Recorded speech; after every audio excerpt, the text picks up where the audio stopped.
тишкенек басып жаткан жер эди. Сайыз мезгилде кичине иштеген, пакта эме эгилип, пияз эгилип эме болгон. Кийин анан калып кеткенде бир даш жер эди да, суу келбейт эди. Анан ошо күйөөм экөөбүз келип, суранып жатып алып кичине эмеге, аренда несебеден. Ошентип анан көчөт алып эккенбиз. Аянты ошо 3,5 гектар. Анан 2014-жылы көчөт эккенбиз. Көчөт эгип анан көчөтүбүз чоңоюш үчүн арасыга түрп эктик, тарыз эктик, будай эккенбиз. Ошентип ичиге эгин кылып жүрүп, мантип азыр чоңоюп калды. Эмне үчүн эгин кылдыңыз? Эгин кылбасаң мына көчөттөр али баанада дары жейт экен, суу ичет, эгин кылыш керек экен да обязательночу. Ошентип анан эгин кылганбыз. Ошентип жүрүп чоңойтуп алдык.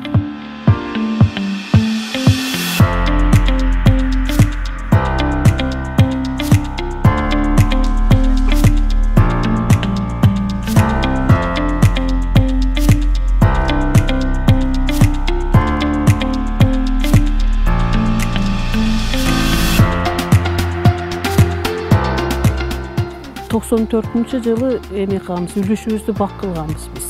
350 түп өрүктү эгип, анан көктөтүп, баягы 17 жылдык болгондо, аны мөбө бере албай туруп калганда, көрсө шагал жер экен болчу. Анан алып салып гилас эктик ордуга. Гилас эксек, гиласыбыз ондой эле көктөй бербеди, баягы шагал жер үчүнчү. Кийин ояктан көнүбүз калып, анан беттен жер алдык. Жакшы өкмөтүбүз Алчынбай ака берип калды. Силер колуңардан келсе эле майлы деп. Ошентип анан шветти алып эме кылганбыз. Бак кыла баштадык. Кудайга шүгүр, мантип азыр эми мөбасын берип атат. Бир шабдалы, бир ак өрүк кылып эле эккенбиз. Сибиреге өрүктөн көнүбүз калып кеткен анча эле. Ошентип 17 жыл алданып келдик да. Кийин анан 2014 бетке эге баштадык. Көп иштедик бул жерде. Бүт деле башыбызды шетке сайып эле туруп алдык да. Көчөттү көктөтсөк болду деп.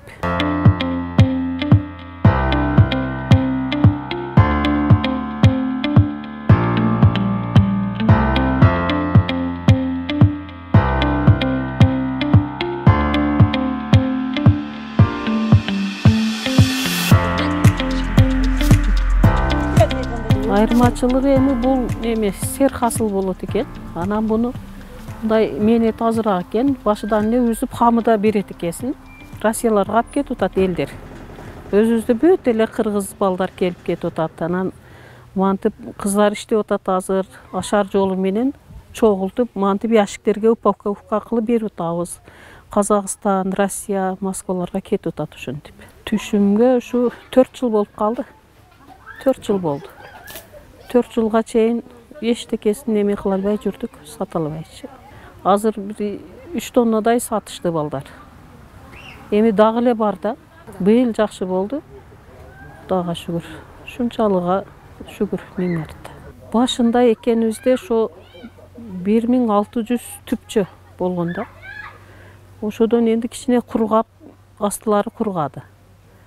Олорду жок кылдык. Дагы нарларга эктик. Олар көктөп атат. Азырынча эсептей элекпиз.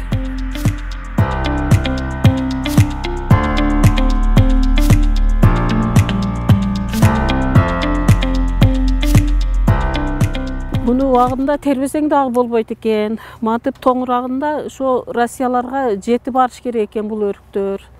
Анан өзүм бала чакам менен терип жыйнап атсам, жетише албай калат экен. Бул өтүп кетип атат. Күн ысып, тез эле пишип кетип атат. Анан кичине ашарчыларды чакырып, олорго күнүгө төлөп беребиз. Ошо жол менен анан ушинтип сатып жок кылышыбыз керек да энди максатчы. Канча иштеп атат балдар кыздар? Балдар кыздар 20дай болуш керек. 20дай. Аларга күнүнө төлөп бересиздер? Күнүгө.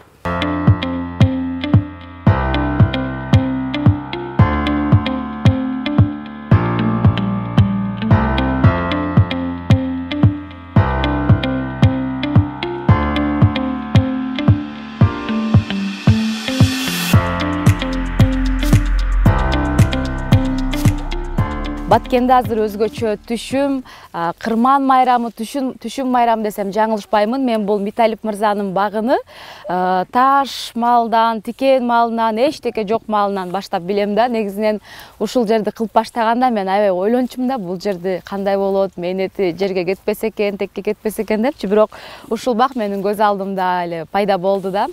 Бул болсо ошол Миталип мырза менен Болдукан айымдын өтө мээнеткечтиги деп айтат элем.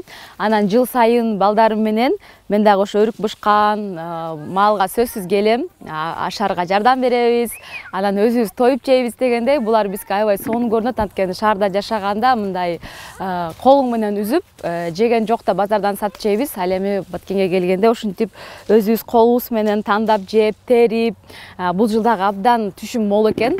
Жалпы баткендиктер сүйүнүп, учурда сатып, ушундай кылып жаткан учур, андыктан баарыңыздарга кырманга береке демекчимин. Баткенде өрүктүн эң сонун сорттору Баткенде өсөт, аны баарыбыз билебиз. Ошондуктан ийгилик дыйкандарга.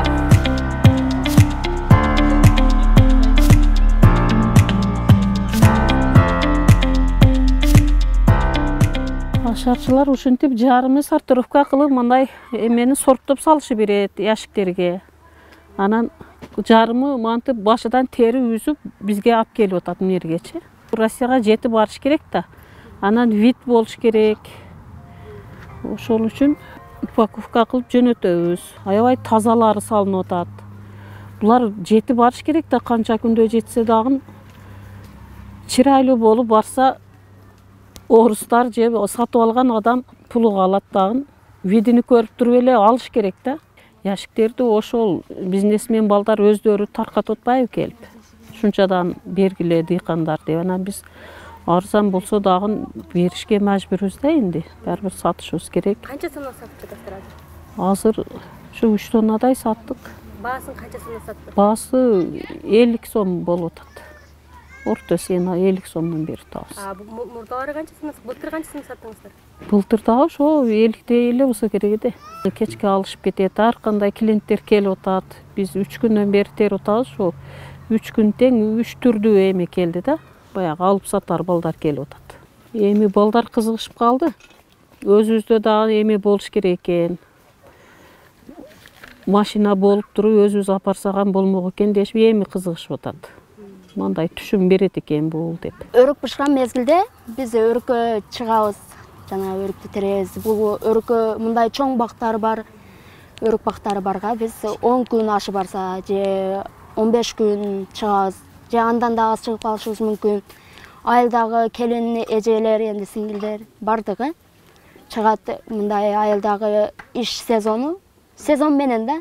Кээде өрүк, кээде алча дегендей ошондой. Азыр бул жака келгенибизге 3 күн болуп калды. Ашы барса 5-6 күн жүрүшүбүз мүмкүн.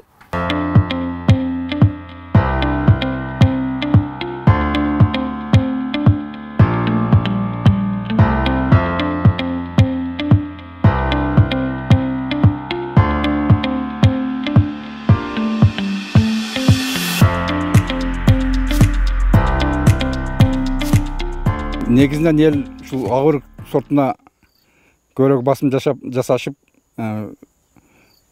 көбөйтүүдө. Негизинен бул ак өрүктүн жеңил жагы сразу бышар менен үзүп сатышат дагы, кирешени сразу алышат. Анан негизи биздин немеде айыл өкмөтүбүз райондо эң мындай ысык жер болгондуктан олбасыбызда даже биринчи пышаттагы, биринчи баасы да жогорку баада сатышып алышат. Негизинен Россия Федерациясына, Казакстанга, анан Бишкек шаарына экспорттошот. Күнүнө азыр мына жок дегенде 1 фура, 2 фура жөнөтүшөт.